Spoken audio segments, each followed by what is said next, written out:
উপজেলা স্বাস্থ্য কমপ্লেক্সগুলোকে 101 শয্যায় উন্নীত করা হবে জানালেন প্রধানমন্ত্রী তথ্য উপদেষ্টা ডক্টর জাহেদুর রহমান। সচিবালয় ব্রিফিংয়ে তিনি জানান, সরকার তিস্তা ব্যারেজ নির্মাণে যে মহাপরিকল্পনা নিয়েছে তা কৃষিতে ব্যাপক প্রভাব ফেলবে।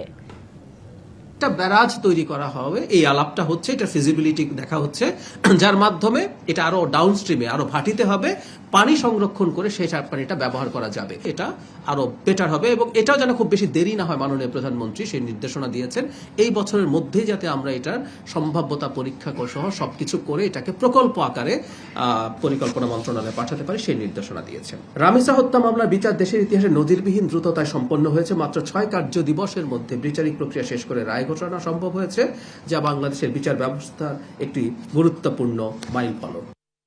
নগদ নিয়ে এলো হার না মানা হার অফার। সর্বনিম্ন 10,000 টাকা রেমিটেন্স নগদে পাঠালে থাকছে স্বর্ণের হার জেতার সুযোগ।